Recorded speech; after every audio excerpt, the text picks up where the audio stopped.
This is the Northern Ireland Assembly. Seek agreement to agenda items 6 and 7 recorded by Hansard. Agreed. Apologies, John McAllister, Dominic Bradley. Any other apologies? Ian McRae. Great. Refer members to draft minutes, pages 5 to 9. Members content their accurate record. Agreed. Matters arising. Summary table request, pages 11 to 12. Moving on to rebate replacement scheme progress update. Advise members the slides to accompany the session have already been tabled. Also, at the end of the session, officials will deal separately with the terms of reference for the review of the small business rate relief. So, Brian, you're very welcome to the committee. Okay. Thank you, Chair. We've said quite a lot in the informal session in relation to what our current thinking is. The current position is that all of this is before the Minister, and he's giving it very careful consideration, not simply in relation to modifying the existing scheme to work with universal credit, but some of the other proposals that were tested through consultation, which are to do with rationalising other rate reliefs, and the whole issue of the future of the lower income rate relief scheme, which is the top-up scheme, and also the need for a hardship scheme in relation to any changes that would occur with other support measures.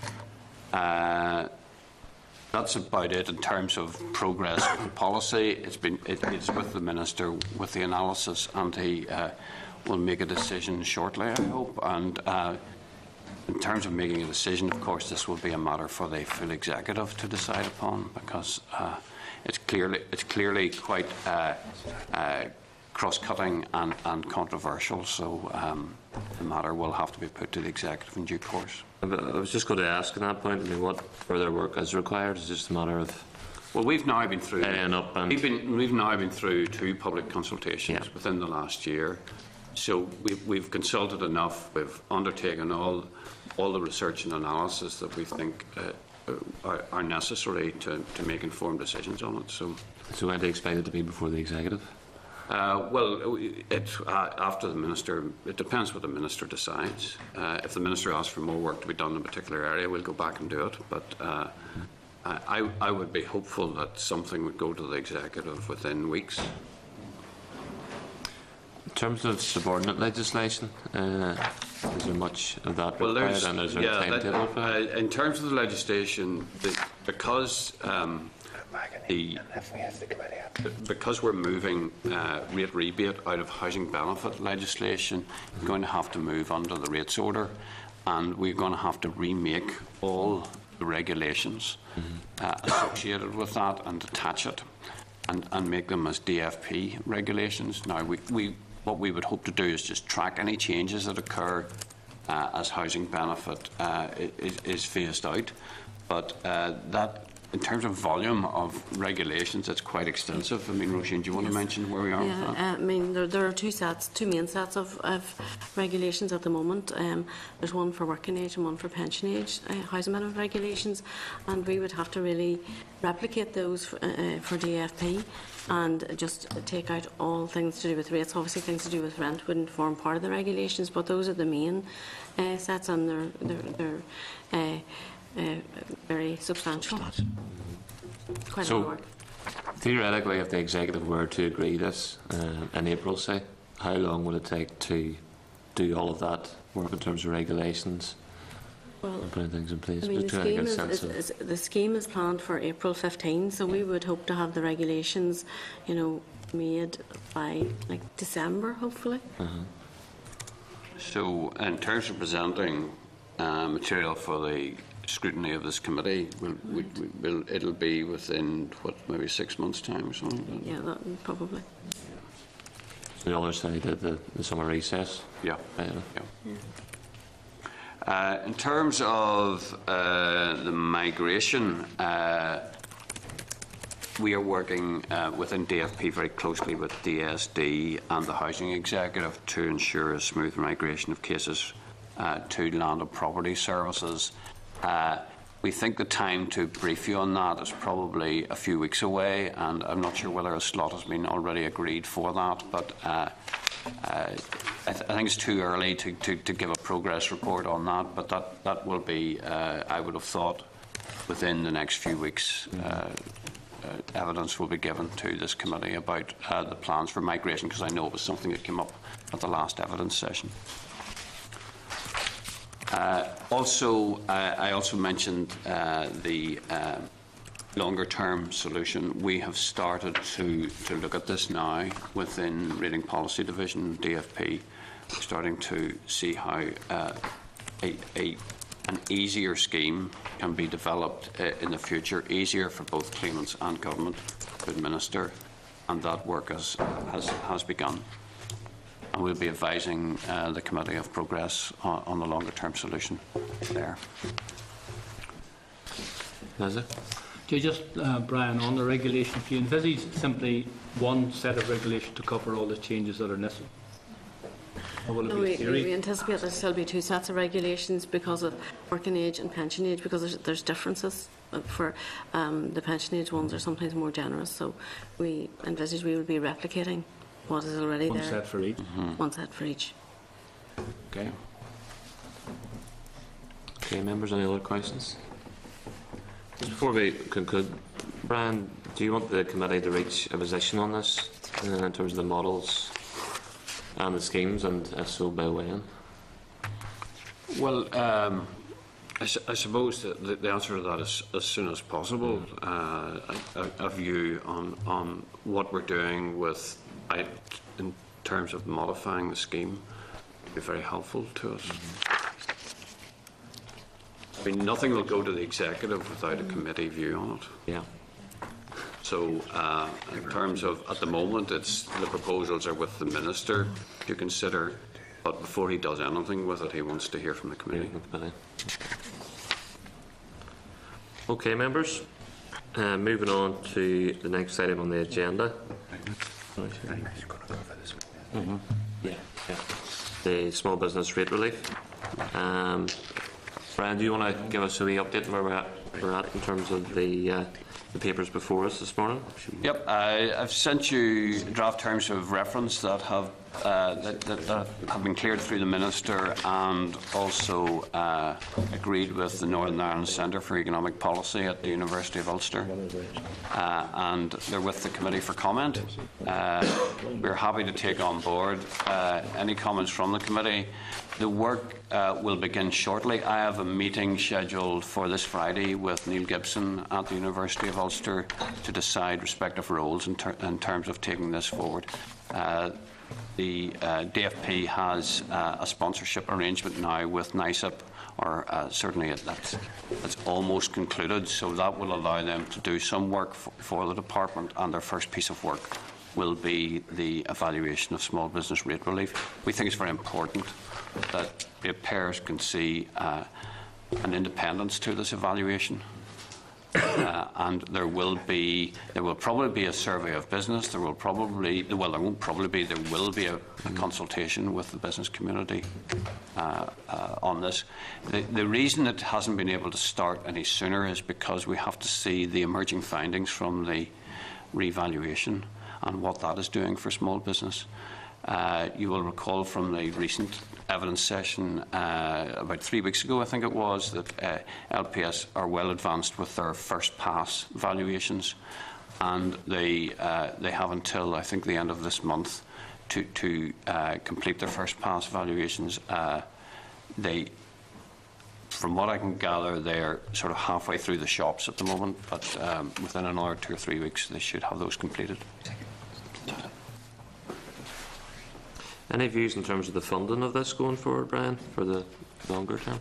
Well, it'll be a matter of it'll be part and parcel of the budget process.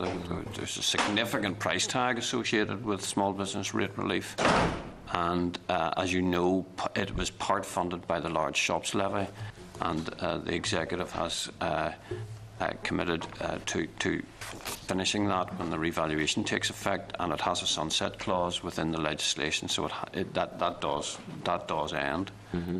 And certainly the current finance minister and his predecessor both gave commitments that it wouldn't extend beyond April 15. In terms of that, with the changing business environment and the number of small businesses obviously in circulation, how does that affect the cost of the scheme? Or has it Well, changed over the last scheme number is of years? currently decided upon by valuation threshold. So there is a fixed number that would qualify. So even with growth in business, it would have to be mirrored in terms of new premises coming into the valuation list. So is that what you mean by the question, or? I'm saying how much, year on year, what is the cost? Well, since the scheme was introduced in I think it's 2011, it's been enhanced on 2 occasions. So now it currently benefits 25,000 business ratepayers in Northern Ireland. Previously, that figure was significantly lower than that, but that's the current coverage of it. Any other questions, members? Is there anything around the draft terms of reference that that's maybe not clear, or you wish? Is there anything you want to just highlight? I'm just conscious members might only be seeing this for the first time this morning. Is there anything they should be focusing on? I mean, I've certainly that was sent. I wasn't really expecting, a full consideration of it this morning. Yeah. So, but if the committee could get back to me, maybe by the end of the month, that would be very helpful. We obviously raised the issue in the Assembly, Brian, about exceptional cases, and we raised, those with a high square footage, but obviously low profit margins. How would those sort of cases be taken into account in terms of the? Well, it's very difficult, as those terms of reference, refer to that. A good thing. One of the key features of the Small Business Rate Relief Scheme is that it's awarded automatically. Once you start introducing other rules or exceptions, it makes it very, very difficult for LPS to administer and make those awards automatically. I mean, it's a feature of all the schemes in the UK, in Scotland, Wales and England, that they use the valuation levels to determine entitlement, and that's what we do. If you were to depart from that or make certain exceptions, then LPS has to decide in those matters, and quite often they don't have the data to allow them to distinguish between different sectors of business. So then you've got to ask people, and then that means they've got to apply, and then once people start applying, there are issues about take-up and awareness and so on. So you lose all the benefits of automation. That's not to say we shouldn't consider them, but you've asked me what some of the issues are around that, and those are the issues. Paul? Appreciate that there obviously is one sector that we do make exception for, and that's the agriculture. Department of Agriculture, there seems to be changes where there's or leniency given in relation to square footage, where they can build as many sheds as they want. Mm-hmm. They're not necessarily, even though some of them might only be for maybe finishing cattle off or beef, and they can have as large a shed as they want, yet it doesn't have any impact upon the rate entitlement. That's right. And it's one sector that does make a difference. And it's just, I'm not wanting them to lose it, but I'm just saying we currently already have that. The purpose is the local paper. We already currently have that loophole.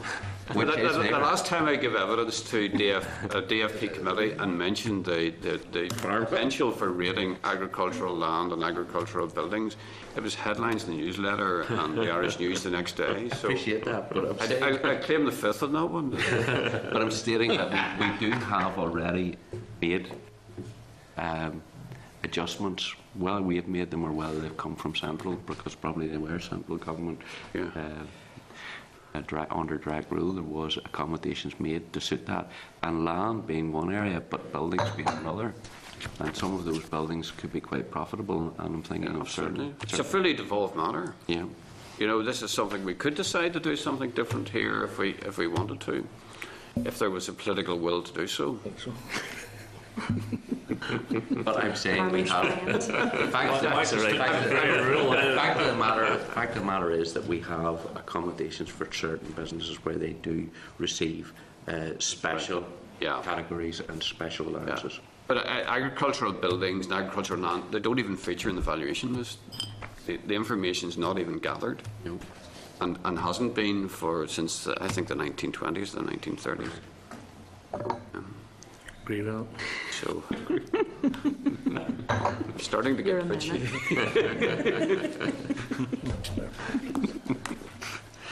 Well, Okay. But Chair, I very much appreciate feedback on the terms of reference. That will not stop us making a start. And as I say, I've a meeting arranged with Neil Gibson, the Northern Ireland Centre for Economic Policy, arranged for Friday to begin this process and to decide how we're going to approach it. Just in general terms, Brian, with this small business rates relief scheme and also the rates revaluation coming to fruition next year, what kind of feedback and noises are you hearing from the business community, from your chambers of commerce in regard to these? Is there much concern? Or? Well, we're not getting enough. I am worried that there's such an unrealistic expectation as to what this revaluation will deliver. Yeah. I mentioned this on a number of occasions to this committee, that everybody thinks they're going to be a winner because their rents have gone down since the boom days, but it's not what's happened to their rents since the boom days. It's what's happened to their rents since the last revaluation took place in 2003. So I think intuitively everybody thinks, well, how can I lose from this revaluation? Well, as you know, I've mentioned the figures before. Some will go up, some will go down, and quite a number won't change much, and that's the reality. But everybody thinks they're in the category of getting a reduction, and that's a major problem. And of course, as I said the last time, couple that with the issue that if you total the current values in the existing valuation list and set that against the total value in this new list, we may be dealing with, it's highly likely we'll be dealing with lower values. So lower values means higher poundages, higher multipliers. Yeah. And that's a big problem for the department, but also for politicians in relation to explaining this. It will be a higher tax rate against lower values, but people will just focus on the tax rate and say, well, the rates have gone up. So that's a very difficult communication and handling issue. Leslie? Yeah, just actually you mentioned the point I was going to make, that it's what people are going to be paying here at the end of the day that's important. Yes, that's absolutely right. They could be paying more as it stands. I suppose even if they got back to 2003 values, the poundage still would be significantly higher. If they went back to 2003 value, if the total amount of value is the regional rate would be held, because the commitment is to raise more or less the same amount of money after the revaluation than before it. It's an exercise in redistribution, so you wouldn't be hiking up the regional rate if the total amount of value didn't change. So really we should get back to 2003 values? Well, the concern is that because of the way the property market has gone, the total value will have reduced. So the only way to raise the same amount of money is to increase the rate, and that's the issue. Or the number of properties, of course, never valued? Well, if there were a whole lot of properties out there that aren't valued, yes, that's the case, but I don't think that is the case.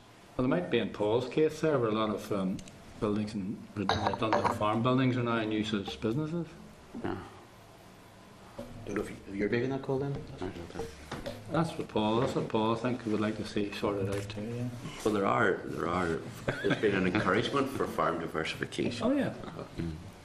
Well, there was a farm diversification scheme that existed up until about 2 or 3 years ago, and take-up was poor, because I think you would get a 50% discount or whatever if you diversified and opened a farm shop or something like that.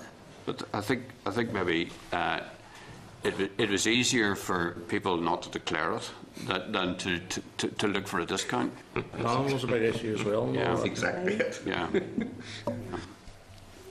But to go back to the revaluation, people could still find their valuations going down. That's their NAVs, and their rates could still go up. Yeah, that's exactly what will happen, I would say, too. So to answer your question about how much engagement and how much feedback are we getting, I don't think there's a good enough understanding out there amongst the business community as to what this revaluation is about and what it will do and what the market will dictate. Because it's not LPS deciding on values; it's LPS interpreting the market and applying that.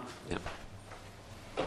Judith? Yeah, just briefly, I mean, I, from the work that I've been doing with the business sector, that is something, that is clear that people think that they're going to be winners in that. I think there's a bigger challenge for us to explain actually what businesses get for their rates. Yeah. And I think, that's something, I don't know, is the department planning to do something to try and shed a positive light on some things, that if these rates bills don't end up going down, what are they getting? Because, in the same way that domestic ratepayers say, well, I get my bin emptied. I mean, commercial ones don't even get their bins emptied. So, there's that kind of...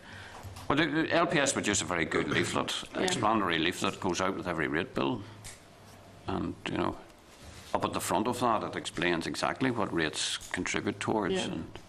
But I think there may be an opportunity here to try and draw out some positive things for business that may help to smooth the process. That's all I'm suggesting. No, I agree. Okay, members. Right, Brian, Roisin, John, thank you all very much. Thank you.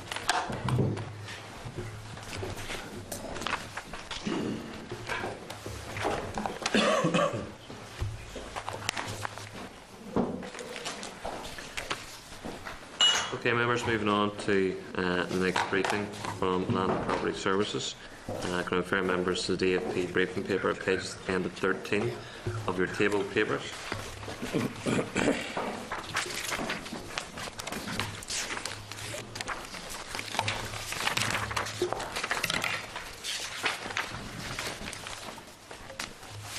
Can I welcome Patricia Macaulay, Director of Revenues and Benefits, Reform LPS, and Mervyn Adair, Director of Revenues and Benefits, Operations LPS. I'm going to make some opening comments first of all before we go to questions from members. Yes, thanks very much, Chairman.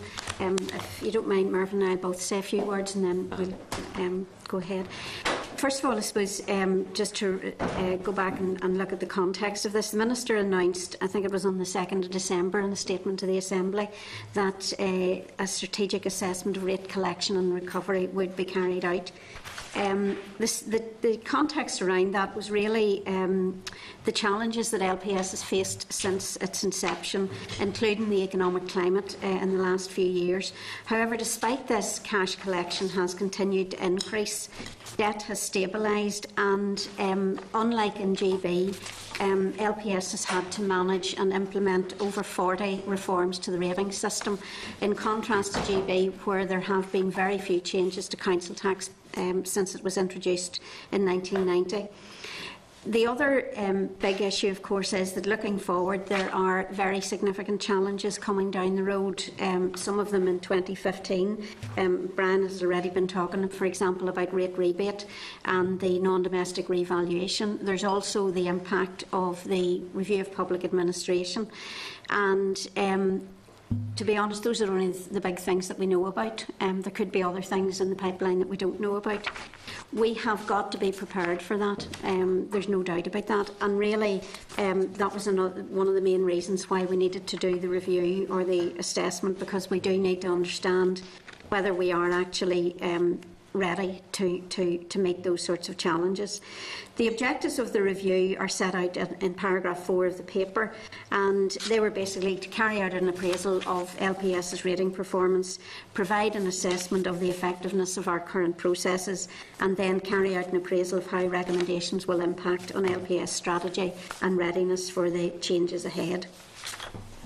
The report was presented by the consultants to LPS at the end of January. The work finished at the end of December on schedule, and basically that report, it recognises the significant issues and challenges that LPS has faced, and it also says that LPS is ready for a step change in performance.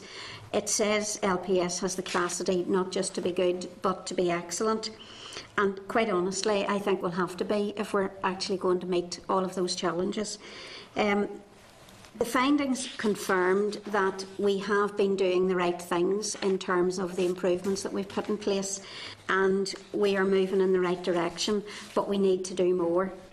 It highlights, I suppose, 4 areas where it has identified what it is called in the report opportunities for improvement, effectively the recommendations of the report. Those 4 areas were organisation and people, customer, process and technology. In relation to organisation and people, essentially the sorts of things they're talking about are increased integration of LPS, better end-to-end process design. That's really from the start of the process right through to the bill payment and recovery, sharing of objectives across LPS, the need for better understanding right across LPS's business of collection and recovery, and also proposing that we should look at a single organisational structure as the ultimate solution. I'll ask Mervyn just to say a few words about the other areas where recommendations were made. And I think it's important that the consultants did bring with them a wealth of experience both in dealing with public sector and private sector collection organisations, and this was sort of what drove really a lot of the recommendations coming out of it. Under customer, one of the key things coming out of that was what they called customer segmentation, and really that is around gaining a much better understanding of ratepayers' behaviour and payment patterns.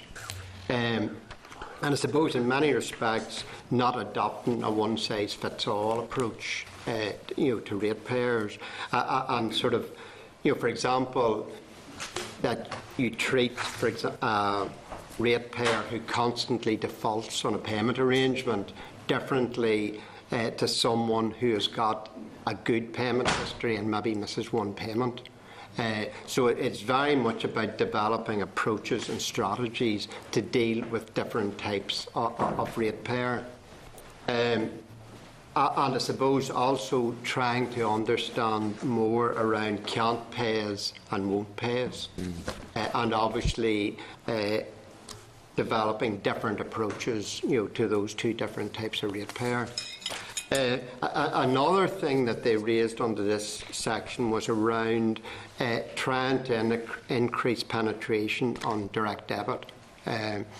The amount of direct debit in Northern Ireland would be a lot lower than they would have expected in terms of ratepayer.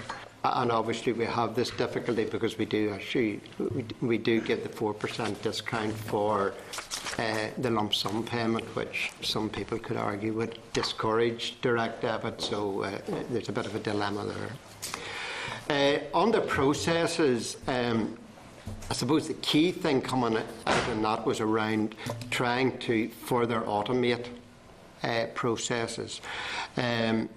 One thing that we had started just around the same time as the review was looking at our interfaces with the court service and with the Enforcement of Judgments Office, which generates an enormous amount of paper.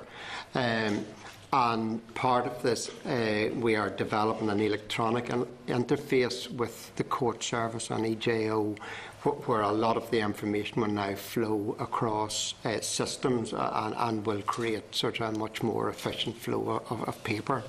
So they were very sort of complimentary in the early work on that, and certainly encouraged us to see that through. Also, the enhancement of sort of the workflow, as it's called, on the IT system, and really just ensuring that sort of work is pushed by the computer system more so than by paper. The final section was, as Patricia said, was around technology. And I think the key thing that came out of this was all around sort of data quality and improving data quality. First of all, capturing information as early as possible in the process. particularly at valuation stage. And then developing controls on the computer systems to ensure when information moves from one system, for example, the valuation system, to the rating system, that there are controls in place to make sure that the data quality is protected and is top quality. And obviously that then aids the whole process, both in terms of billing and ultimately recovery if payment's not forthcoming. So I think that covered mainly the... Okay. Just then, what have we done with this since we've been presented with these pieces of paper? We have drawn up, from these opportunities for improvement, we've drawn up a list of short, medium and long-term actions that need to be taken. Indeed, in relation to the short-term actions, we've already started some of those, as Mervyn mentioned, the work with the Enforcement Judgments Office and the Court Service to make that interface electronic as opposed to sending bits of paper back and forward. We've also been looking at things like SMS text messaging, where we already do this to remind people that an instalment is due, but we're now going to also text them when they haven't met their instalment and they haven't made the payment, and we'll do that within a couple of days of it happening so that we can actually start to engage with people much earlier. We've also been looking at training opportunities. As the committee will be well aware, we've had a very substantial increase in the last few years on the numbers of companies becoming insolvent, bankrupt, individuals, company administration, individual administration, and we need to do more training of staff in that area, because there are a very wide range of types of bankruptcy stroke insolvency, and how they're treated in rates legislation is different depending on what type of approach is being taken. So a lot of those things are already underway. And I think it's important also to say that one of the really positive findings coming out of the report was the level of commitment of staff. That was really right up at the very top end, and I think that will be a great advantage to us in moving forward and making some of these changes and improvements. We're currently considering, as I said, the recommendations, and we're drafting a project plan. And we will be putting that in place and driving forward those improvements that need to be done. But I think, the committee can take some reassurance for the fact that, we're not actually waiting until we've dotted all the I's and crossed all the T's in the project plan. We're already starting to do some of the work that was identified in the plan. And we'll be taking that forward as quickly and effectively as we can over the coming time. Thank you. Thank you. As mentions made at the end of the paper, the LPS is currently considering the final draft report and its recommendations. Why is the report not being provided to the committee up to this point? Well, I suppose it's an internal report, and it would be very unusual for such a report to be, provided to the committee. I think, certainly I would be happy to provide the committee with a list of the recommendations or the actions that we intend to take in relation to those, if you would find that helpful. Yeah. I can't do it this week because we'll have to actually draw the list up. But once it's done, I'm happy to provide it to the committee. That's fine. Also, in terms of the SMS service, is certainly interesting. Just out of interest, is there any particular cost attached to the SMS service? There is a cost, but it is, and I can't tell you offhand, but it is extremely low. It's very low. Yeah. As long as we could you use that more regularly? Yeah, we currently have an option for people where we have a mobile phone. We can text people and say, don't forget your instalment's due next Monday or whatever it is. So for people that we have the mobile phone, we will now start to actually send them a text out on Tuesday or Wednesday and say actually your payment didn't arrive. As Mervyn says, there is a cost, but it is very small. It's a much less than sending them out a letter and having to post it. Did you send an SMS message to me reminding me about when the discount's up? There's a big notice on the guide to the rates. I'm trying to remember what discount. I think the discount day is the 2nd of May this year, is it? Yeah. I think it's So these things tend to end up on the mantelpiece, and you get Oh, I know. forgotten about. Yeah. You know? Well, you see, that's where we need to look at people's payment history, because there are people, you know, for example, there are people who always pay when they get red bills, whether that's a red rates bill or, you know, an electricity bill or whatever. There's no point in wasting resources going after people whom, you know, they're always going to pay when they get the red bill. So that's a bit of that sort of customer segmentation, you know, trying to work out what are people's payment patterns. And as Mervyn says, you know, there are people who pay every month regularly, and actually if they don't pay, it usually means something, you know, something has happened to stop them paying. Whereas there are other people who will maybe pay for 3 months and then they'll stop and then they'll start again and then they'll stop again. And those are the sort of people that we need to actually be engaging with first time round and not allowing it to drag on, because that's how debt builds up and then it's much more difficult to actually collect it. Yeah. Yes, thank you. I'm kind of intrigued with the idea of somebody essentially getting the message of we know where you live, you owe us money. We know where you are. On that sort of thing, so interesting. But I think it would be helpful, I mean, as been indicated in terms of whenever we get the action plan, I think it would be helpful. Just to follow up, you've mentioned, and I suppose maybe this is a little bit work in progress, but that as part of this, you're producing sort of like a project plan or something of that nature. Presumably as part of that, I mean, because, again, the important thing is that it's not just even sort of here's a plan which then effectively either sits on the shelf or is implemented fairly strongly. I mean, would as part of this you intend to either have a project board or some form of team that would meet regularly to have an overall review of where you are with, you know? Yeah. I know maybe I've gotten it wrong in my head. Did you mention about it was maybe 40 or what was the number of recommendations? I don't think I've actually counted them. I don't know, maybe I just imagined that in terms of numbers. Yeah. But Some you know, of them, whatever is the action plan, Yeah. here's the list of things to be done, and then each one of those then comes, whether it's with a traffic light system or some form of No, assessment of how far along you are in each of those. Absolutely. Therefore, you can take a sort of a wider holistic look at it and say, well, actually, out of whatever number of recommendations, well, so many are more or less completed, so many are well in progress. Well, actually, we need to put sort of more resources into this particular area of things as well. I think, yes, there will be a project plan, and we intend to have a steering group within LPS to drive that forward. I suspect that, you know, within the department, the departmental board will want to be seeing some sort of progress as well. And the Minister and indeed, you know, the committee. I suppose the other thing to say is that while we've talked briefly about some of the shorter term actions, there are other longer term actions. For example, our rating IT system has to be replaced. That is a 4 to 5 year project, and you know that will be on the project plan. So I mean that will be a very big project, obviously, because it's a very big system, and there's a lot to be thought about. It's one of those things where we've got to be thinking not just and I'm not very IT literate, so I think of the rating IT system as a big calculator, and it's got lots of information in it, but at the end of the day it takes a value, it multiplies it by the poundage, and you get your bill. But what we need to be thinking about is, and as I say, I'm not very well up on this sort of stuff, but you know, why in the future wouldn't people have an app on their phone so they can pay their rate bill? You know, I mean, all of that, we need to be thinking in those terms, because our ratepayers of the future will be thinking in those terms. They won't be thinking about getting a piece of paper.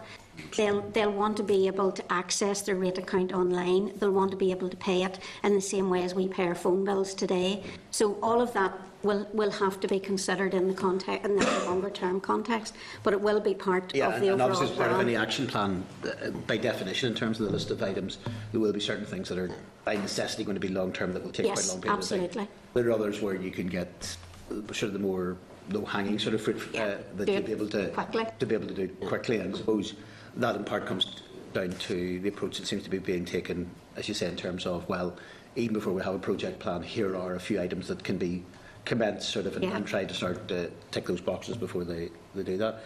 No, I think that would be helpful. Thank you, Chair. Yeah, I think they did. You know, they identified that the low-hanging fruit which we have went out. And I think the one thing about this is, a lot of all of the recommendations, I think we actually would fully agree with them. It's not as if there's recommendations there that we don't like the look of, and as you say, would put in the one. I think we have all fully signed up to these, that they will actually make a real difference. Just from that point of view, in terms of the recommendations, they're sort of grounded enough, and I appreciate that there's nothing you're saying, well, actually, no, we completely disagree with that.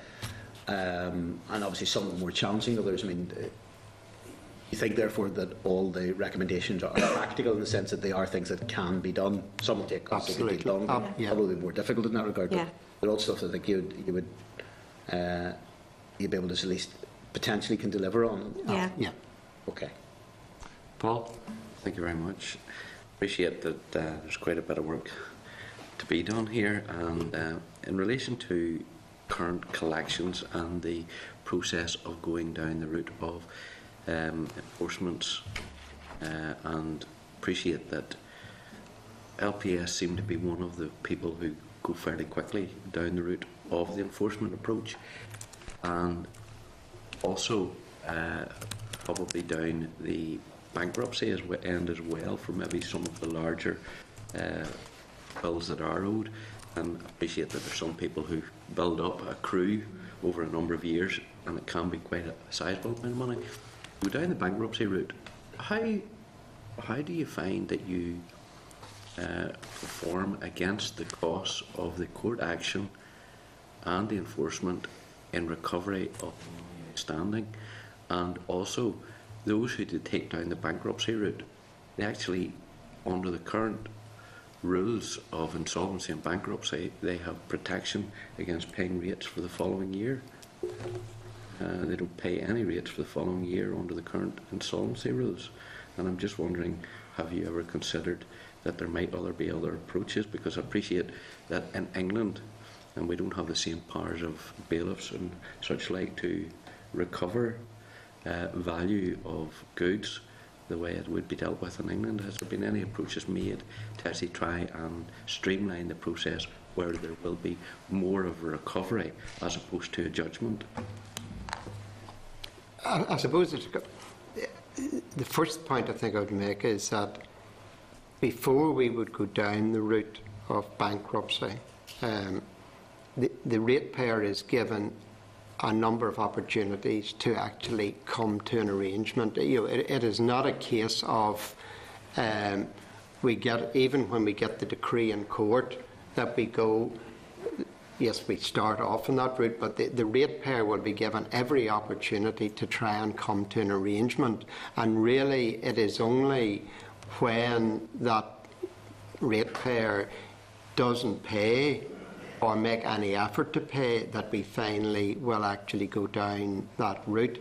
In terms of the cost, we do look at the amount of rates that are owing, and it would be, certainly if somebody owed £500 or something like that, we wouldn't be going down bankruptcy.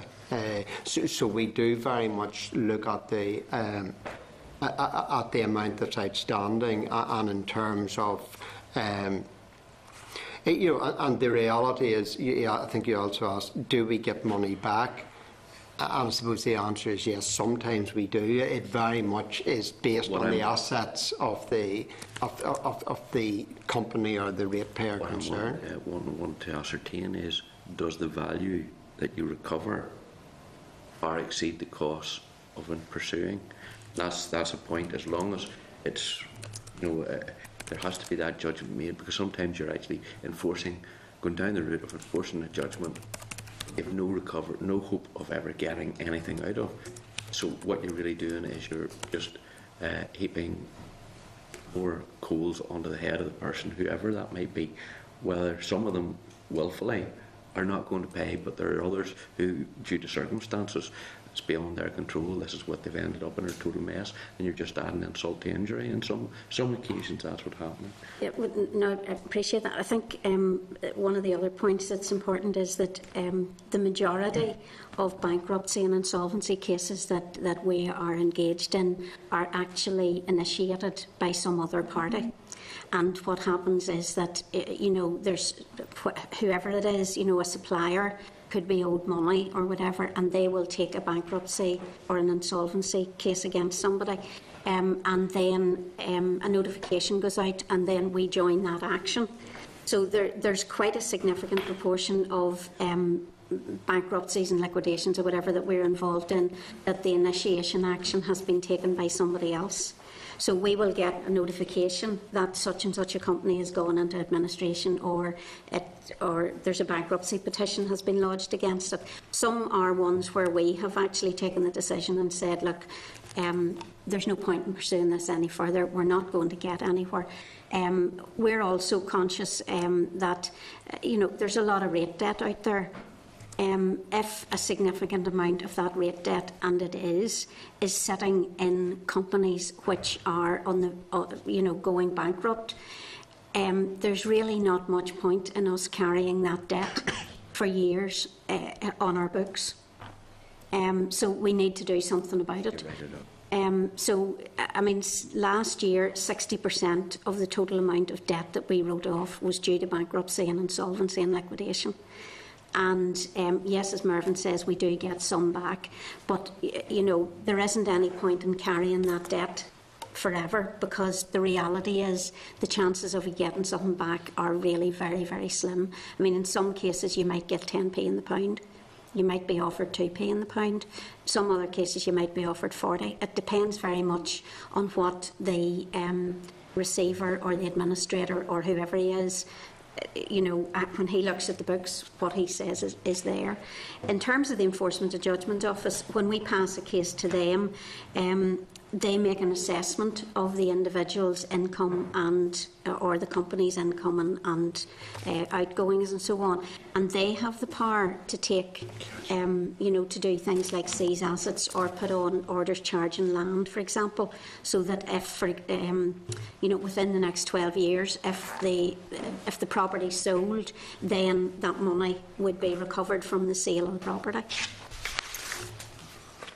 Okay, Keelan. Thank you. Can I just start by saying, and I hope I'm not a lone voice here, I want to commend LPS in this instance in terms of the work that I have been doing with constituents, and LPS being very amenable to their, I suppose, the way that they've found themselves in arrears and how they've helped it stay out of court. So I have to say, my own local office, I would like to commend them for the way they've worked with me in my office. Thank you. Have you got a card scheme like Power NI, a weekly? Do you have that? No, yes, no. We have the Pay-as-you-go. The pay-as-you-go. You can the PayPal PayPoint card that comes out on your bill, where you can go into a post office and pay. Is it just a post office? Is it that you can pay that? No, there are PayPal points in those pay points. Some of the supermarkets. And is the uptake good on that?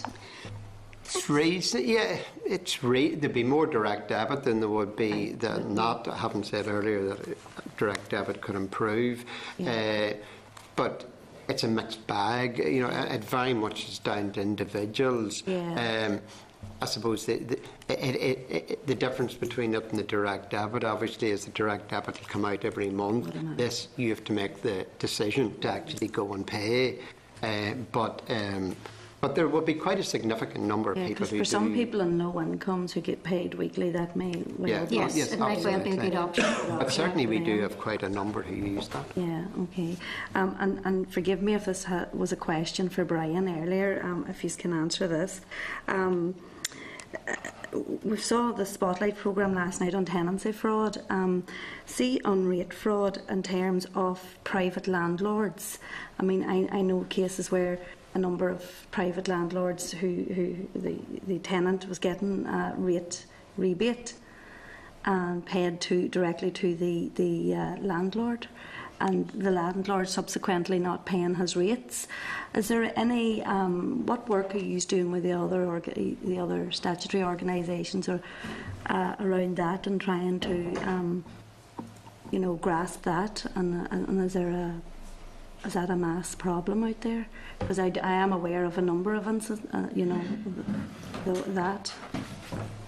Yeah, I think I know that I haven't got an awful lot of detail on that, but I know that we have been working very closely, for example, with the Housing Executive to try and get information on, because they pay the housing benefit and rate relief directly out, and I know that there have been discussions ongoing between our staff and the Housing Executive in relation to information that they could give us as to, you know, to whom the money's being paid, and then whether we can chase that up. But I'm happy to see if we can get some more information on that for you, because I'm not fully au fait with it just at the minute. But certainly, you know,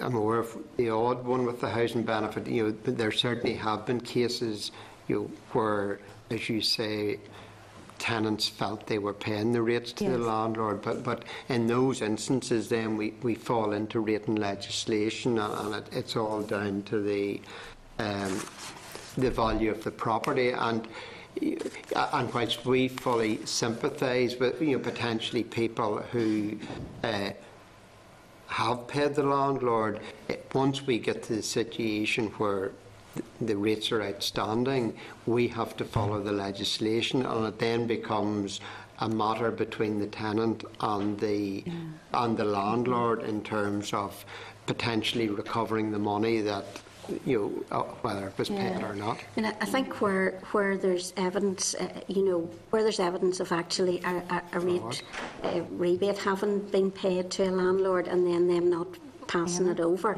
then certainly we would be saying, well, you know, we need to take that into account, because that tenant has actually, you know, and effectively what the landlord has done is defraud the public purse, because they've received money and they haven't actually used it for the purpose that they got Would it for. there be many cases of that, Patricia? Are you aware of them? I'm not aware of them, and potentially that would then fall into, you know, the housing benefit fraud angle, which is not, you know, which would be the executive.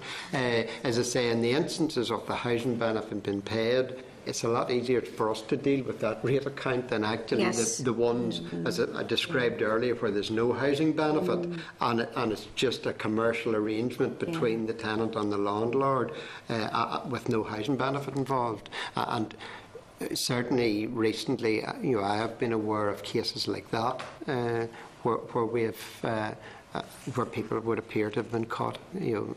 Absolutely, and I think, you know, a lot of it stems back from when we had the boom, and a lot of private landlords were buying property, and now they find themselves, you know, bankrupt and some difficult. So that is, I know it's an issue. I mean, certainly, you know, if you have cases of your constituents, and I mean, obviously you have been in touch with the office, and your office is in touch, but for any of the committee members, you know, if you're aware of cases like that, you know, please come to us and we'll see what we can do to try and sort them out.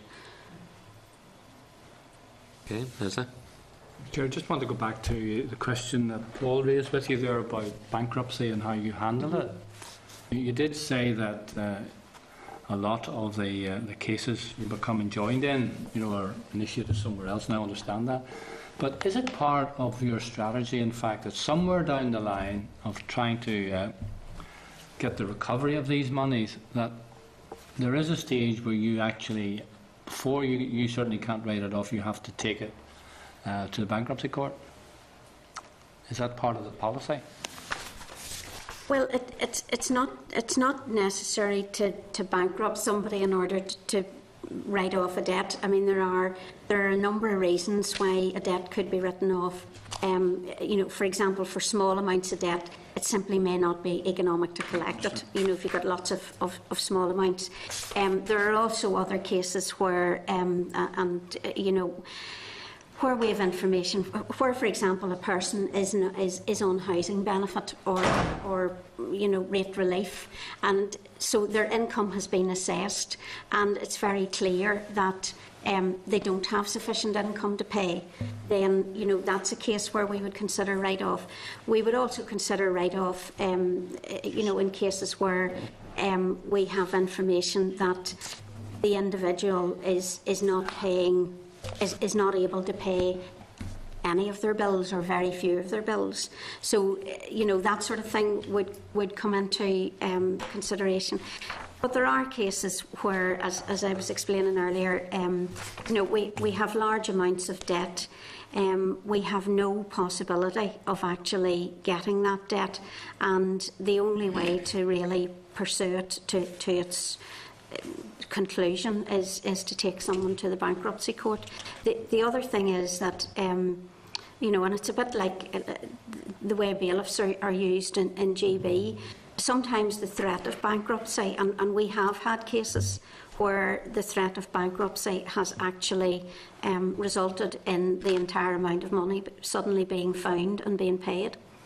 So, there are lots of levers, and again, it's back to the question of customer segmentation. It's knowing your customer and knowing what levers to pull to actually try and get, some recompense back to them. Would that apply? Certainly, you've mentioned individuals there, it's really a domestic scenario, but particularly for small businesses, is the policy the same with them? Well, I suppose we look at all the options for. I think, as I said earlier, I think the key thing is we try to give, whereas a small business or whatever, every opportunity to pay. And the bottom line is these cases will only end up in bankruptcy if they have point blank refused to pay. And I think that is the dilemma that we are faced with here. There's a large amount of debt sitting, and we're giving people opportunity to, through a payment arrangement over, in many instances, a number of years, and more often than not, people default. And again, you then get into the cost of administration in these, because if you keep going back and going back, the cost just keeps spiralling and we're getting absolutely no money. But I think, as I say, we do not take anybody to bankruptcy without giving them every opportunity to come to some arrangement to pay, and certainly that will not be a lump sum, it will be an arrangement. Instalment order? Yes, instalments or whatever. And as I say, like, many instalments can be paying over 2, 3, and in some instances 4 years. So it's not as if we're actually saying we want this next week. When it gets to the final call, we may be saying that, but there is no one will be taken without having opportunities and making a reasonable offer to settle. And certainly, that's what we will be looking at in terms of before we'll go down that route. And the last question, Chair, on that one. So therefore, bankruptcy isn't your final step. You can write it off with your own authority based on the merits or demerits of that particular case. It doesn't automatically have to go to bankruptcy for you to write a small business debt off. It doesn't have to, but it very much depends on the circumstances. I mean, for example, if we find that the business is, they're paying their suppliers, they're paying, their electricity bills, they're paying whatever, and they're not paying their rates, well, why are they not paying their rates? If they can pay these other things, they should be paying their rates. We have got to look at individual cases, and we have to balance the fact that there's a statutory requirement for people to pay rates. None of us actually like doing it, but we all have to. And I think we also have to be fair to the people who are paying their rates and who maybe are struggling to pay their rates, whether they be a business or an individual. The vast majority of people out there pay their rates, and they pay them on time, and they pay them, in line with their direct debit schedule or whatever. And it's a very small proportion of people who don't. And I think we have to be fair to everybody. I think also. So you're not saying there's a policy then? I think the point I would say is that anything we do in terms of write-off is subject to audit scrutiny. Afterwards? When we do write-off, the audit office, as part of their scrutiny of our work, will actually look at our write-off and will lift cases and see have we. That's after the event, isn't it, though? Well, I mean, it is, but we can't do it. We have to. In terms of if we do a write-off, we have to be accountable for the write-off. And I mean, we have to write, if we're writing something off, it has to be in compliance with managing public money. We can't just, you know, take a notion in our heads and say, oh, it's too difficult to go after so-and-so, we'll just write it off. We have got to have every single case has to be documented and the reasons for write-off set down. And if it's a large amount of write-off, you know, there are various levels of approval, which include right up to DFP supply for the larger write-offs. We simply can't do it without going through the appropriate processes. No, I'm glad to hear that. I would expect that, yeah. Thank you. Otherwise, I think your colleagues in another committee would have something to say to us. Thank you. Okay then, members. Patricia, Mervyn, thank you both very much. If you could provide a list of the recommendations and the actions arising. Yeah, well done. And we'll send you a text message just to remind you closer to the time. I was trying to remember to remind you. Moving on to the final session today then, members. Public procurement. We'll receive a briefing from the Construction Employers Federation in regard to this. Our members to the briefing paper, pages 36 to 42 of your packs.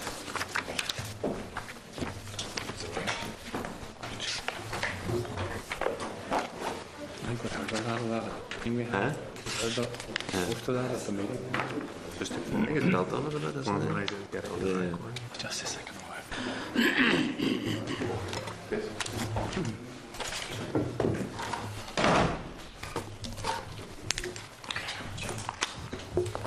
Morning, Kieran. How are things? Not too bad. Suffering a sudden bout of deja vu here. Yes, it does. Very familiar. Kieran, just before we open up to questions from members, could you take us through the paper you provided to the committee and some of the main issues for the Federation? Yes, Chair, thanks very much for the invitation along this morning. Sorry for not running quite on schedule. I was coming from another meeting there. Thanks for your patience. Chair, would you like me to run through the paper in detail, or just a quick step through some of the key issues? Quick step through, members, that'll be okay? Yeah, that'll be enough. I'll just touch briefly, first of all, on the state of the industry, the state of the construction industry. As you will have probably picked up from media reports, the industry is in a better place than it was this time last year. However, starting from a very low base. And this is not just about a correction following a boom. We are well below where we were at the turn of the century as an industry. And we're down to, from a peak of 90,000 jobs down to about 60,000 jobs currently, so you can understand the scale of loss of employment in the industry. However, output has started to grow from that very low base in the second half of last year, and very pleasingly we have had our most positive State of Trade survey results coming through in the last number of weeks, which show that approximately half of our members are expecting their workload in 2014 to be higher than in 2013. So, whilst we're coming from a low base, the mood in the industry is much more buoyant than it was. However, it's important to note that of the larger companies, the vast majority of their work is across the water in GB. And around about 60% of that for the top 20 is in GB. But for the top 5, it's something closer to 90% of their workload, their turnover, is now generated in GB. So it gives you a sense of how construction in the last number of years has turned into very much an export industry for Northern Ireland, which of course has its benefits. But everybody who has to go across on the plane on a Monday morning and fly back on a Thursday night or a Friday would much rather be working at home. In terms of the issues that I've set out here, I won't touch on all of them, but I'll highlight some of the key ones, if I may, Chairman. The ISNI project portal. This portal was established by SIB as a way of tracking jobs. And the key element of interest to the industry was its ability to give forward notice of what projects were coming out. And I suppose, as everybody will understand, the key interest here is allowing business to plan in a coordinated way for what work is coming out. From the Federation's point of view, the portal appears to have information which is incomplete, at times unreliable, and often lacking in detail. Some of the information there is good, but often there are failings. From the 11th of February, I had taken an excerpt of the contracts for construction that were at pre-procurement, and of course this is where the industry's interest really lies, because once the procurement process has started, you'll either know about it and be involved in it, or else you'll have no interest in it. So it's really about what is pre-procurement that is of interest to the industry. Just an outline, Cian, could you take us through the attachment, just so members can understand what they're reading? Yes, I would if I had a copy with me. I'd sent that on. I've just brought the paper in terms of the highlights. I do remember most of it. But effectively what the paper lays out there is each job, the value of the job, and where it is in the procurement cycle. The key thing from our point of view is where is pre-procurement, when is it due to start? And there were some of the sort of funny anomalies in there. One of the ones that highlighted was that the one housing executive contract that was listed, it states that it's due to be in procurement quarter ending June 2011. And so this was just, whilst it's the worst example, it does give you a sense of, it's of no use to the industry hearing about a job that's about to be in procurement a few years back. I mean, some members might have trouble reading the top there. There's the last 4 columns.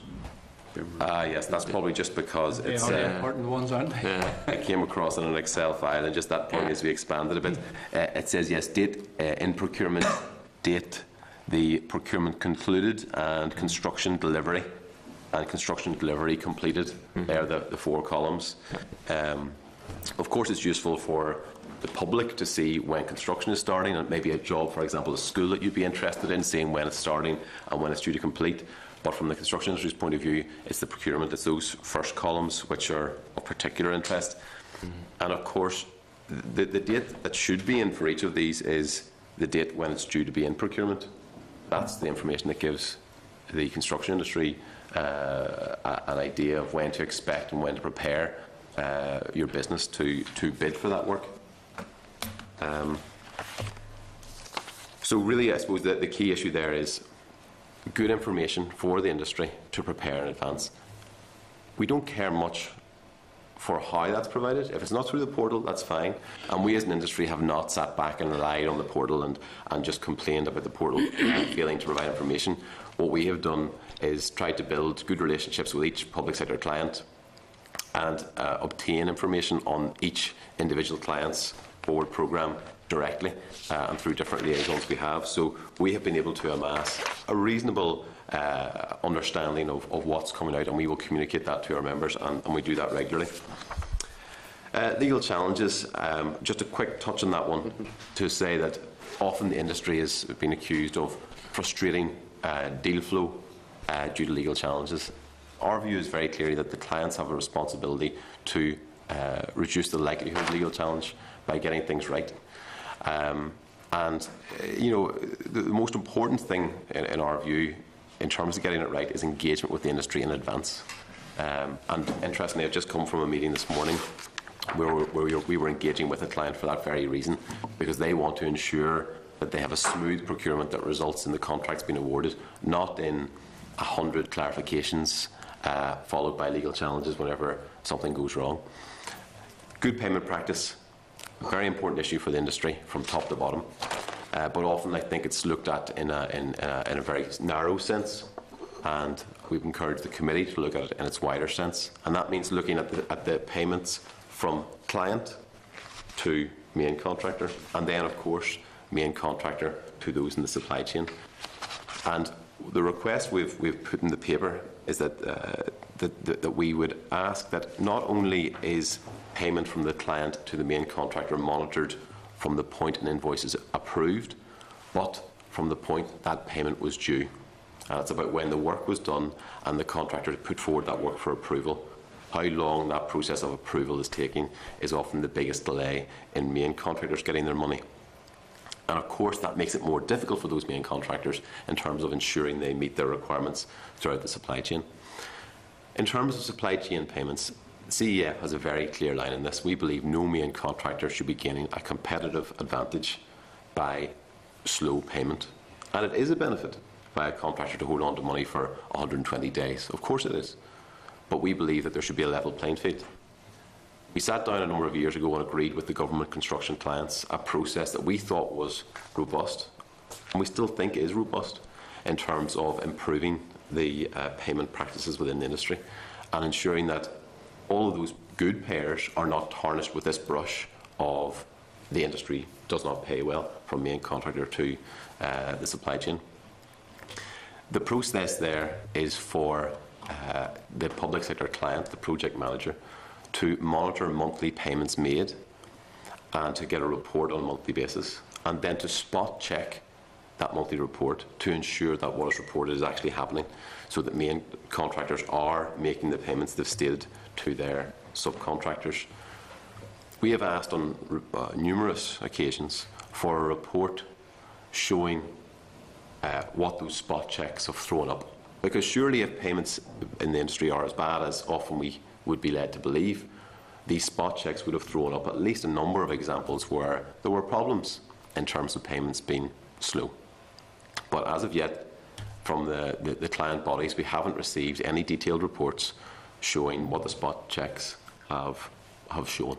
And I think, again, it's something that the committee may wish to take up and to look at what's actually happening. Are those spot checks taking place? And where they're taking place, what is the prevalence of poor payment practice in reality, not just the anecdotal talk of it? The final element of that is project bank accounts. Federation believes project bank accounts should be piloted, and we understand now that each government client has agreed to take forward one project to be trialled. However, the danger with all new initiatives is that the policy is agreed and everybody goes away, delivers it, and not much attention is paid to it. We believe it's essential that this policy implementation is monitored and assessed like a proper pilot, and feedback should be taken from the client in terms of how easy and useful it is for them, from the main contractor, and of course, very importantly, from the subcontractors who are meant to benefit from this. The Federation's view is, from our awareness and knowledge of this project bank account process from across the water, that it tends to be only the larger subcontractors who benefit, and also it's tended to be used on larger jobs across the water. The current policy that CPD are pushing is for all projects over £1 million to have a project bank account, and we think that should be tested and checked to make sure that it's right, because there is another mechanism already in place which we believe is actually more effective at having a bigger impact, I suppose, on the full supply chain. Social clauses, key point there is that there needs to be a measure of what's actually being delivered. The clauses have been in place for a long time. Where's the evidence? Where's the outcomes?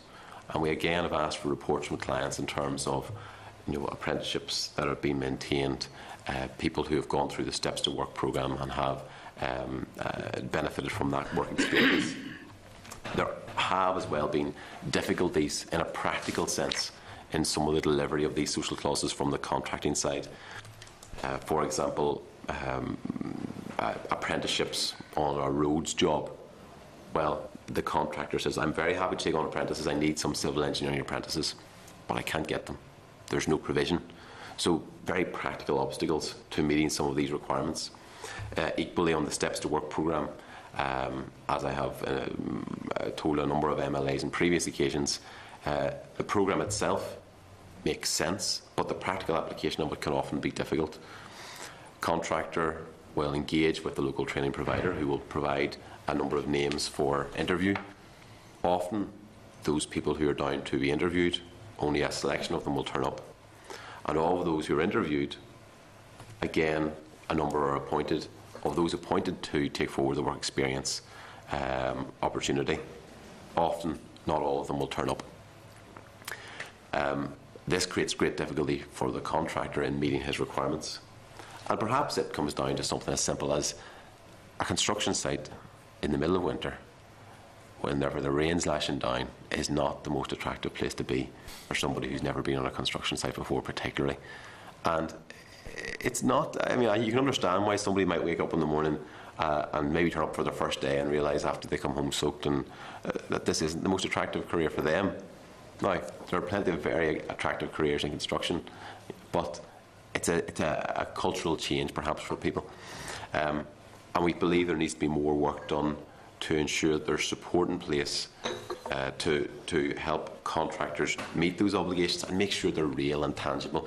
There's no point going through a tick box exercise, and we believe often in these sorts of clauses, and especially across the water again, where there's been experience showing that yes, you can tick the box and provide opportunities, but if it's only just a tick box, it doesn't actually achieve anything real. Well, we really shouldn't be doing it. Agree. Evidence-based pre-qualification, very short note on that. I won't touch on it now, but it's an issue which we'd like to be taken forward. Use of price and quality for assessment of tenders above 4 million. The Federation believes that price and quality should be used for the assessment of larger value works. We believe that price, of course, has to be a major determining factor, because at the end of the day, this is taxpayers' money being used, and we have to ensure good value for money. But good value for money is not always just best determined by price. And we believe there needs to be a balanced approach, especially for those larger jobs. We're currently working with CPD to try and get that policy in place clearly, which gives quality assessment a weighting of a minimum of 30% of marks at tender stage. And the final point just in the paper there is about the distribution of public sector construction work. And this is put in the paper in direct response to some MLA's concerns around where work is being distributed and whether a small-ish number of contractors are picking up a lot of public sector work. Our view is very simple. Account NI, run by DFP, should have a clear record of all payments made to the construction industry and construction contractors. It's good for everyone to know where and who's doing work, and we believe that would be a good starting point as a data set to establish where work is being distributed. And Chair, hopefully that was not too long-winded, but I just want to try and dance across the top of the issues. Thank you very much, Kieran. It's interesting just to see the broad overview that you gave at the start of the presentation in terms of presently 60,000 working in the construction industry, down from 90,000 in 2007, down by a third. It's a huge chunk of a workforce to disappear. But you were saying, a certain percentage of the work at the moment for, in particular, the top local contractors is based across the water, and you also referred to figures back in 2003. How does the overseas figures now compare to 2003 in terms of percentage of output? The figures that we have tracked over the last, even from 2006 to 2013, we have tracked the percentage of our top 20's turnover and where it is geographically generated. We don't have figures for that going back to 2003, but even in 2006, the proportion of the top 20's work would have been between 30 and 40%, and obviously that means 60 to 70% in Northern Ireland, and now that is completely flipped to being 60 to 70% in GB and 30 to 40% in Northern Ireland. So you can just see that reversal over that period of time. And you're saying too the figures are encouraging in terms of the increase in 5.8 to 7 compared to 14,000 again 2003 2004. What would be a sustainable level in your view? In terms of housing? Yeah. Well, the housing completion, the regional development strategy actually has a figure of, I think it's 210,000 houses over a 15-year period. I need to check my figures. I haven't got those to hand. But there's actually the Minister for Social Development has set up a housing supply forum, which is specifically looking at what is the appropriate number of houses to be delivered on an annual basis in terms of the sustainable number. The number kind of coming up to my mind is somewhere around about 12,000, but I'll come back to that on that particular figure. The reason why I put in the figure there of, let me see where it was. Yes, the 14,000 units in 03-04 was I didn't want to give you the figure at the height of the market, because yes, there was a sense that there was over delivery, that the market was overheated. However, that figure of 14,000 isn't too far away from what would be required on an ongoing basis, maybe slightly on the higher side. But it just, again, shows you just how far, even from that point, the industry is in terms of delivering new houses. In terms of the ISNA portal, obviously there's a number of concerns that you've flagged up to the committee, both in this session and the previous engagement. And I suppose moving forward, the CEF could send us papers every number of months, and the committee notes, and we don't really get anywhere. So I would be keen, and we've discussed this before, about a process to put in place. So in terms of this particular issue, I think it would be useful, if, for example, the CEF could provide a formal quarterly critique of the portal highlighting the shortcomings of the information held. Then we could circulate that to other committees, so there's a regular oversight and accountability in terms of the rollout of that portal. Chair, that would be no difficulty at all. Yeah. The Excel spreadsheet that I had submitted with the paper for today's meeting is simply a format that is one of the options on the portal. You just literally click a button and it produces that spreadsheet. To produce that and give you a quick analysis would be no difficulty on a quarterly basis. Yeah. Paul? Thank you very much indeed, Kieran. Just come back to one point that I've personal gripe over, and it's construction line and the operation of construction line. Supposedly there to protect public sector bodies and people that go out to tender, and therefore consequently all the checks and balances are supposed to be in place. Hasn't necessarily been a good process, and I'm just asking from an industry point of view what your views are of that. But if we're moving on to that, we get told these wonderful figures about how we're hitting the targets of payment within the 10-day window and all of that, and have we, and this is something which I would dearly love to be able to put more meat on, because I'm aware of it well within the industry, where you have some jobs worth, and I'll use that term, as a QS within a government department who, because he decides to go on holiday, invoice goes in, he's away for 3 weeks. By the time he comes back, it has not reached the target, but by the time he goes out and checks it, he finds out that you've put on 3 hinges as opposed to 4. Doesn't care that the hinges that you've put on are of a better quality than what would have been required, but because you have 3 as opposed to 4, he holds up a payment for £100,000 for the sake of 4 doors and doesn't sign it off. And as a consequence, you might well get your payment within the 10 days once he signs it, but it could take up to, and on very good occasions, it can take up until maybe 4 months before that actually is passed through to the department that issue the payment. How can we put pressure on to ensure that those sorts of things, because one person's off sick and nobody's doing it, or somebody's off on holiday, so therefore it sits, or somebody who just has a personal problem with one person, so they decide to go around with what way would I put it? They nitpick in relation to detail, and by detail I mean, they're holding up major payments which are cash flow for the industry. Yep. How do we deal with that? Now, the tender process, and appreciate that's another point I want to come on to.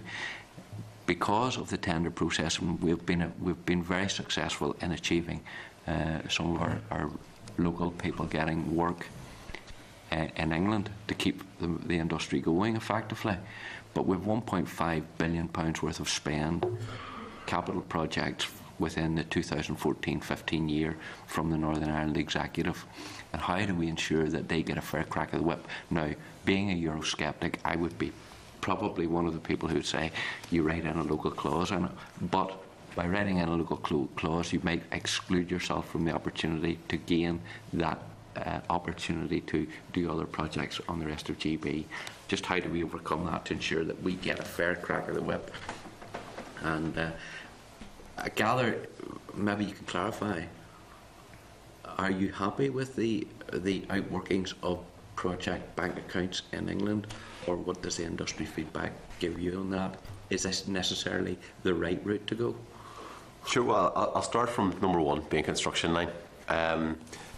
Construction line is used in Northern Ireland solely for an examination of the financial status of a company. It's not really used for looking at previous experience. That is assessed through separate questions, the pre-qualification.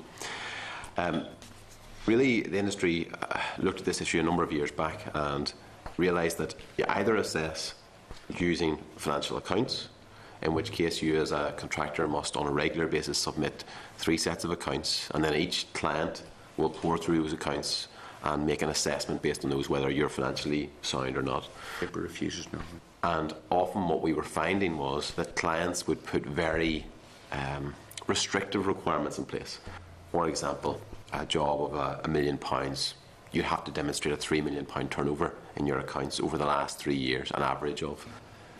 So many contractors who were very capable of doing the work were excluded. So we sat down with CPD and the other government construction clients and agreed to do away with this use of financial accounts and to try and bring some consistency to the assessment of financial standing. We agreed construction line was the best method to do so, and now we have in place consistently across all the public sector clients the use of construction line for that assessment. It does have its flaws because it only ever looks back at historical information. Construction line will give a notation or a category value, as it's now called, based on your previous work experience in terms of the job projects that you've done and also on your previous financial accounts. And that inevitably means that even if you come up looking fine on construction line, you could still go bust tomorrow. However, there is no better way that we can see as an industry than a construction line, because any information that is historical, whether it was accounts or more detailed information like that, is always going to have that problem of being from the past. You see? But where I do have a difficulty with this, because I don't believe in the random selection process, whether your name comes up or your name doesn't come up, or your name might come up for 4 projects in a row and somebody else's doesn't come up at all. It's totally unfair, and I think the open process of tender, and therefore the quality of the people who are assessing those tenders, that's where the whole thing. And even after that, when you're appointing, there should be a due diligence to ensure that all of the boxes are ticked at that stage. I don't believe that construction line, it rules out too many at the front end, and I think there are a number of contracts that people say, I would be happy to do that, but also because they don't get the opportunity, and it seems to be certain names always come forward because this exclusion rule that seems to be there. The feedback I have had from the industry over the last couple of years on construction line has lessened to almost non-existent, in the sense that where you now have £1 million project, you only have to have a construction line category value of £1 million. But you don't always get a chance to tender for it. You won't necessarily. It's a separate issue, though. That will be about whether you get through the pre-qualification process. And across the public sector clients, there are a range of different pre-qualification processes, one of them being random selection. The random selection process, which is used by the Department of Education and is used by CPD, has, on the whole, been received warmly by the industry, especially by SMEs, because where they previously would not have been able to get the chance to tender for work in that particular sector, they now are getting the chance to tender. It does have its downsides. Like pretty much everything in procurement, you have to have compromises in terms of different outcomes, but the overall feedback has been very positive, particularly from SMEs. It is difficult, of course, if you were very unlucky and you happen to have a bad run where random selection after another, you're unlucky. And that has happened. And it has happened. However, I've met a company who went for a big long spell of picking up nothing through the random selection process, and then of course they had a good run and they got a chance to work, and it made a big difference for their business. It's the benefits, I suppose, in our view, outweigh the downsides. The benefits being speed, the ability to get work out to the market quickly. Whenever you run a random selection process, it means you're straight to tender stage after you've done that. You don't have to go through a whole other first round of assessment. And that means that if we as an industry are choosing between a perfect procurement model that gets 50% of the work out to the market, or a slightly imperfect model which gets more work out, that's the better of the two options. Looking at the payment issues from client to main contractor, I completely agree. There are many examples and all sorts of reasons why a main contractor asks for payment to be approved and it's not approved for a period of weeks. Whether it's somebody being on holiday or whether it's somebody's too busy on another job and they don't get round to it. And also this issue where, although there may be something small that's outstanding, the whole payment is refused. We believe that monitoring is a very effective tool to change behaviour. At the moment, there is no monitoring of how long it takes between work being completed and payment being approved. And that means if it does take weeks, well, no one's there to oversee that, no one's there to criticise that or say it's right or wrong. Having that process monitored, I believe, would immediately change behaviour. If you look at the success of the other monitoring process, which is the invoicing process, where it was agreed that invoices would be monitored in terms of the turnaround from when the invoice was agreed to when it was paid, it's been a great success. And I would suggest that monitoring of that earlier process could be equally successful. And where there are exceptions, as in there are longer delays, they should be justified. There should be clear justification given for why that delay was necessary. Regarding... Have you had conversations in relation to that? I know it's something that we should be having with other departments to ensure that it comes forward, but as an industry, have you been bringing that forward? We have raised the issue with the Central Procurement Directorate. Okay. They are naturally somewhat reluctant to add another layer of monitoring. And I suppose it comes down to how important is this issue of ensuring people get paid on time. I actually think that instead of calling it another layer of monitoring, I think you have one layer of monitoring right from the start. Yes, which is part of the process. not be separating the two. It's all inclusive. Yeah. It's from its hits to its paid. Yeah. That's what it should be. And that's what's important. In terms of the question about fair crack of the whip for local contractors, thankfully in Northern Ireland, the vast majority of construction work is won by local contractors. And I think that comes down to two things. Primarily, it's because local contractors offer very competitive prices and offer great quality. And I think it's demonstrated by the fact that not only are our contractors winning pretty much all of the work here, but they're being very successful at winning work, not only in Chile, but around the world. So it says a lot for our local construction industry. However, the structuring of jobs is probably one of the biggest things that either attracts outside interest or doesn't. If you create a bundle of work for 500 million, as CPD and the Department of Education once considered doing, well, of course you're going to get interest from big international, multinational players. And if you create bundles of work which are at a more appropriate size for our large and medium-sized contractors, well, there's not the same appetite from outside of Northern Ireland to come into this market. It's a very, very competitive market. So that structuring is really key. But thankfully, it hasn't been too big an issue in recent years. And finally, project bank accounts.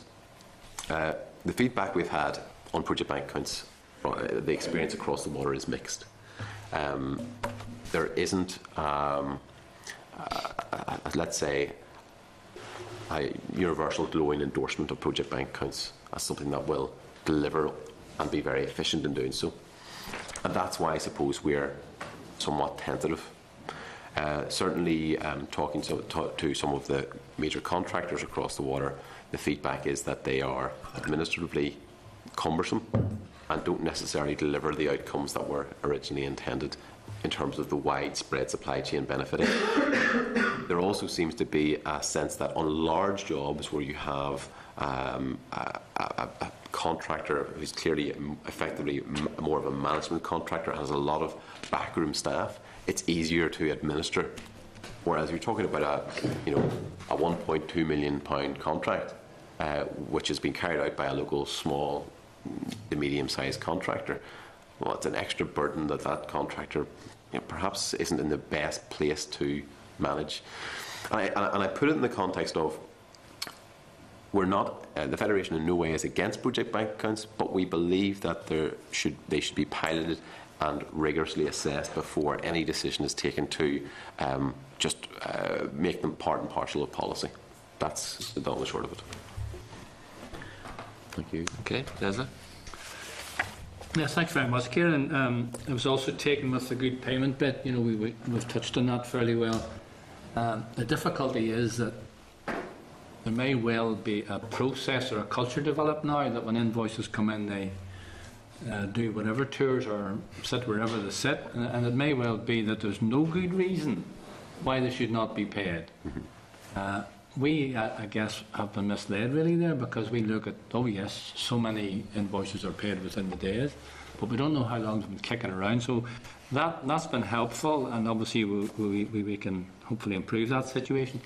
The other one I wanted to ask you about, and again, it caused me to think, was the issue of the social clauses and how effective they really are. Now, speaking personally, I don't have any idea. I've got information from time to time, but I don't know. I can't put my hand on my heart and say, yes, they've worked very well. What you're suggesting here is that they haven't worked very well. Is that right? What I'm suggesting is that we don't know how well they worked. You don't know either. Because the feedback from the clients has been fairly non-existent. We believe that the social clause, for example, around apprenticeships is a great social clause which delivers for the industry and delivers for young people.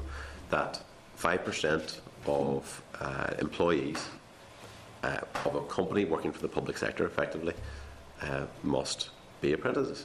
That's great for the industry. It means that as an industry on an ongoing basis we have this fresh supply of young blood, and these are fully paid apprenticeships. These are not all training schemes. These are paid apprenticeships being paid the wages agreed by the industry's joint council. But yet we don't see the facts and figures coming back saying yes, confirmed. And of course what it creates is a sense in the industry of, are these being pushed forward, are these being driven through? Could my competitor go in, win that job, sign up to, yeah, I'll deliver that, not yet, but not actually deliver it because no one's really checking, no one really cares. As long as it's in there, it's in the contract, it gets lost in the midst of delivering the job. And you can understand this. I mean, none of this is sort of a surprise, I suppose, in that imagine in the midst of delivering a complex construction or civil engineering job, the last thing the project manager might be thinking about are these social clauses on the side. They're interested in making sure that project delivers on time and on budget. So there are a lot of factors to take into account. But again, what focuses the mind is when you know that there will be a report produced saying, have you met these targets? Have these social clauses been delivered? If they haven't, can you explain why? So for example, I would not be at all surprised on certain projects if the number of people who were meant to come through the Steps to Work programme and work experience on a project, I wouldn't be surprised if that hasn't been met. But I think in many cases there's been very good justification for it, and so be it. But without that being highlighted and without the spotlight being shone on it, the issue isn't addressed, and we don't change the system and don't improve it. So it means rather than having social clauses which really deliver social value for our people, they become more just like a brand or a mark of, we're doing something good. And I suppose as a starting point in the discussion that we had last day, I was suggesting, well, how about we get a baseline? Let's establish what we're currently doing, and from there we can then decide how we can improve the situation and ensure that our construction projects are not only delivering great economic benefit to Northern Ireland, but they are also delivering great social benefit, because we believe that they can do both. And we talk about, the Construction Employers Federation talks regularly about every £1 invested delivers £2.84 in the wider economy. And that is absolutely key to ensuring that capital investment is used in the best way to deliver the biggest economic return and benefit. But we can't ignore the social benefits to be gained on individual projects, and whether that's work experience or jobs or training opportunities. And I think we need to have a better handle of what's actually happening right now. I think that's a fair point, and it really is, I guess, somewhere down the line. Tick box exercise, social clause included, yes. I don't think it's practice in in any industry really, but what do you think about a debrief at the end of all major contracts where, you know, say perhaps a pre-selected framework is there to say, you know, that worked well, this didn't work, that doesn't apply. So in fact that we could benefit, you know, from the experience of working out contracts. Is that too complex? No, as I understand it, there is a full debrief between the client and the contractors at the end of each project. There's a project management tool, and I believe that is part of it. Part of the standard process is to have that debrief. I think that a big part of this is that, you know, in Northern Ireland we have been so long, we have operated public sector works in a private environment.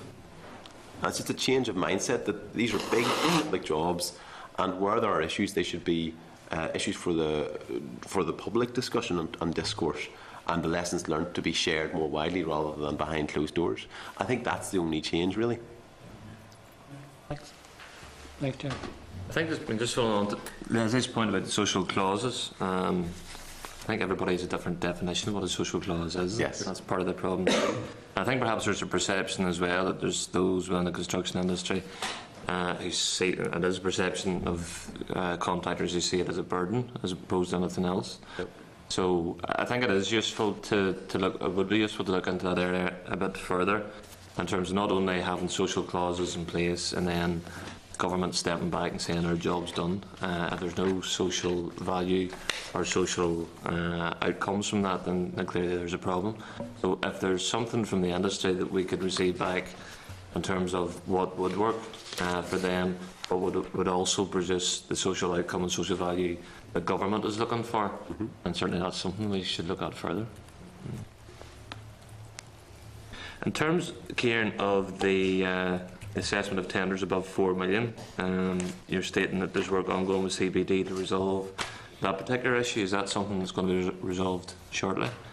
Well, we've been told that it will be resolved by the end of March. We're yet to see a draft of the policy document which would make that happen. But really, I suppose we're seeking the committee's support and at least making the committee aware that that work is ongoing to ensure that the next time you are talking to CBD that you can check in as to where that is, just to keep the pressure on, because, you know, with many competing priorities, often these things can slip down the agenda, and we're keen that that policy is clearly confirmed as a policy across public procurement for all departments. You know, obviously you stated for the last year construction tenders of that scale have been assessed on the basis of price only. Should we be concerned that there's a number of projects that went through on price only that are going to be of poor quality and may come back to bite us? Well, I should be clear from the paper. It says that there was they were allowed to assess them on price only. It doesn't mean that every client has chosen to do so. And in fact, the vast majority of clients, when given the option of using the price only assessment above threshold, have actually chosen to continue on using price and quality. There are a handful of jobs that have gone through as price only. And is there a potential that that will create some problems down the line? Well, possibly. It's too hard to say without knowing the specifics of those particular jobs and the prices that were received. So I couldn't really comment. Okay. Any other members? Okay. Kieran, thank you very much again. We'll discuss this paper after you leave in terms of further actions. Chair, thank you very much. Keep you up to speed. Okay.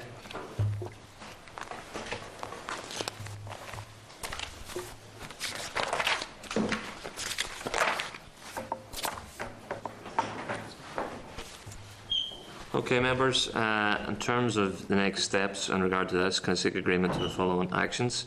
That a written response to the CEF paper sought from DFP, including on the proposals for various reports, to be provided to assist the committee in monitoring performance in a number of areas. Yep. That the committee requests other relevant committees to pursue with their respective departments the issue of maintaining up-to-date information on the investment strategy portal. Yeah. Agreed. Moving on to subordinate legislation, Examiner Statutory Rules 11th report, 7th of March 2014. My members at the meeting on the 19th of February, the committee agreed that it had no objection to the following SRs subject to the Examiner's report.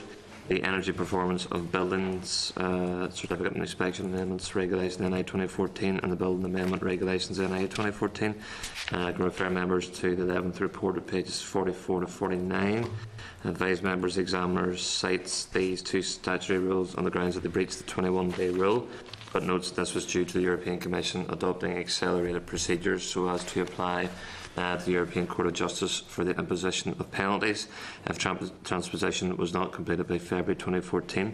The DFP had already embarked on a process to have the amendments in place by either March or April 2014, but had to bring this process forward to meet the Commission deadline. The examiner therefore concluded the Department's explanation was reasonable. Members therefore content to note the report. Okay, correspondence. Just a few pieces of correspondence to draw members' attention to, Chair. At page 51 of the main pack, DFP has responded to the letter that the committee received from Randox Laboratories in terms of the issue of bundling or framework agreements with other jurisdictions. This is there's also a response is due from DOJ on the particular issue in terms of Northern Ireland's needs being met from specific needs in terms of the prison needs drug testing being met through the framework with the Scottish prisons. So that's due shortly, but it's just in the meantime, if the committee's intent to copy the correspondence from DFP received to Randox, there will be an opportunity to raise the issues with CPD whenever they come before the committee in the coming weeks. Is there any merit in referring this as well to the DOJ? Copy it to the DOJ committee as well through that department. Yeah. In terms of the policy, Chair, the important points in the letter at page 51 is that contracts over 30,000 should be publicly advertised unless they can be procured using an existing framework or call-off. And those existing frameworks and call-off arrangements include with other jurisdictions. It mentions that CPD do not advise organisations to use frameworks or contracts established by other jurisdictions where this has a substantial impact on SMEs. So that's the kind of the general policy. But as I say, there'll be an opportunity to explore this further with CPD. Could we, just to help that exploration, can we find out when the framework was established? Yeah. In this particular case? Yep. Yeah, well, I mean, it would have to be specific to this case, whether that's a general kind of position that pre-existed or whether it has to do with this line of procurement. Okay. I understand exactly where you come from, but I have also a difficulty with it being blocked together with the Scottish model, and on the basis of that, because of the uniqueness of what has been identified within the correspondence that we did receive, I think, and having spoken through to them as well, I think you were also in communication with Randox on this matter, but I think we should be saying you can actually deal with it, get the same quality of service, and if it is cheaper for us to go down this route, let's deal with it. You know, we've got an option here to look at it from both the quality of the testing that's been provided and also on a cost factor as well. And if it's cheaper for us to do it, we can break the issue and deal with it as a totally devolved part of the process. And that's my view of it. Yeah, I suppose maybe in terms of whatever framework has been relied on here, that I suppose the proportion of business that would be apportioned to each jurisdiction might be an informative issue as well. I mean, are we just the kind of the tail being wagged by the dog, or is it the other way around? Okay, members agreed to action those points. There's a small portion of it. Yeah, that's what I think too. A very small portion of it. Chair, and then there's correspondence at page 54 of the pack from the Education Committee. It's the Department of Education has responded in terms of the committee inquiring into flexible working. Just notice there's a reference on page 61 of the pack to pilots on teleworking being undertaken in Southern and Western Education Library Boards in 2006. So it's just to check if members are content for the committee to write for further information on those pilots. Should have been concluded. Night informed inquiry. The delay was delayed in responding. Must have been flexible working. And then, Chair, page 65 of the packets, Go On UK is writing to the committee to inform members that there's a Go On NI being launched on the 15th of April in a drive to encourage individuals and support individuals, businesses and charities who lack basic online skills. So it follows a successful pilot in Liverpool. And there's reference made in the correspondence to work with the DFP Digital Inclusion team. So just to check if the committee wish to ask DFP for more information on its work on this initiative, and if the committee wants to reply in terms of expressing support for the local version. That's great. Yep. Then, page 68 of the package, a member of the public, further correspondence from an Ulster Bank employee reflecting the concerns regarding branches, speculation around branch closures and the impact on jobs. Is calling on the committee to write directly to the Ulster Bank Chief Executive to ask for clarification and engagement with employees and customers. So there is, as members will be aware, the ETI committee has a session scheduled with the Ulster Bank on this issue on the 10th of April, and members of this committee are invited. But really just to check, does the committee wish to write to Ulster Bank along the lines suggested, or raise those issues with the Ulster Bank representatives when the ETI committee has its meeting, or both approaches? I think we should do both. Members are agreed.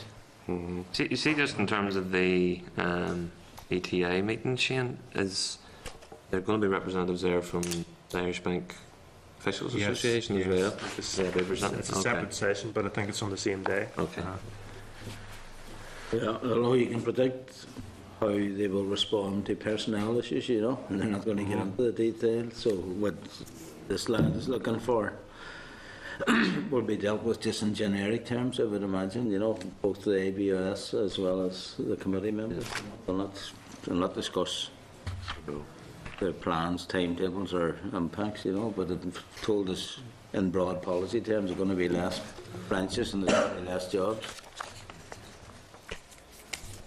And then, Chair, Ross, maybe just before we leave that there, Chair, maybe we could hammer home as well, if we're going to write to them, just about how important some branches are in some of the small towns, you know. There is. Sometimes, you know, it's only banks left, and I'm not thinking like Garwa. Only banks left there now, and, you know, it's important to keep those branches there. Okay, Chair.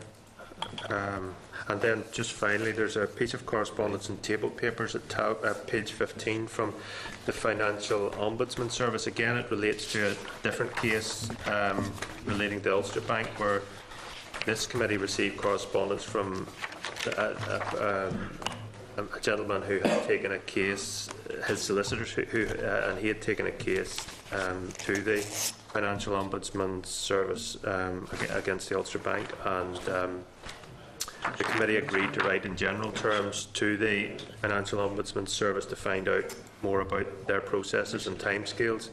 Now the office has written back providing that information, and in terms of the individual case, it is willing to go into the detail of that if members happen to be representing the individual, you know, as a constituent concern. But in terms of the committee, the generalities of the issue, it sets out some information. It also has advised that there will be a representative from the Financial Services Ombudsman Service available to brief either the committee or the wider assembly in terms of its services. So just wondered if the committee is content enough for maybe staff to liaise with the office to find, you know, to work out so it would be later after summer recess, November time they mentioned, but just to find out more about the office and maybe arrange either a briefing or a briefing for members generally. Yeah, okay, that'll be helpful. Great. all the correspondence, Chair. Okay, members, staff work programme, pages 76 to 78. Members' content work programmes updated reflect agreements made today. Any other business? Next meeting Wednesday 19th of March in room 30, Parliament Buildings, and that'll be run concurrently with RPA. the RPA debate in the chamber. Yeah. Okay. So, sure, I mean, on that, I mean, the RPA stuff, it really depends on who's better position about Friday on that. But I mean, there is effectively pretty much a full day set aside on the Tuesday, running up to 10 o'clock, and there's actually a short lunch time. Now, to some extent, Thursday, because of the sheer volume of amendments, they've set aside the full day on the Wednesday. Whether it necessarily take much of the Wednesday or really eat into the Wednesday much remains to be seen. I suppose we'll know better when we see the closure. I mean, because a lot of the amendments are things which maybe the committee has raised concerns.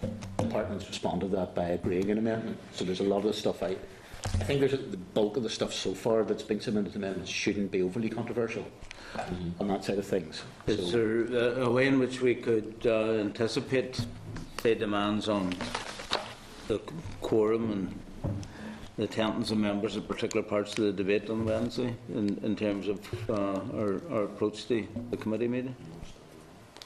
Sure, we can do a ring around to see which members intend to attend the debate. Could you look at the content of the agenda for that day to see what absolutely needs to be? Yeah. Sure, I know the bit was any way of say pre-clear. I know there's at least a direct overlap. Is that both myself and Ian McCrae are both in the DOE committee, so I suspect that we'll pretty much be tied in with anything that's happening in the chamber on that side of it. Yeah, I expect to be in the chair for at least some of it as well. Start here at 9. It starts at 10:30 then on Wednesday, does it? Handy for some of us that just live, you know. Around the corner. I mean, as just the debate, really sure. I could still be last year. If the SDLP could find a way day for Alex Atwood, it would it could probably cut down. That'll be finished on Tuesday. finish a lot quicker. We should Hansard that last comment in case he doesn't hear about it. In case he doesn't get that. If he does hear that, he takes his red rag to bone speak for 3 hours. Another aspect is we had a situation recently where we didn't have a quorum in the House for. That's right. Yes, that's right. That could replicate itself. Anyway. Okay. Okay. Thank you.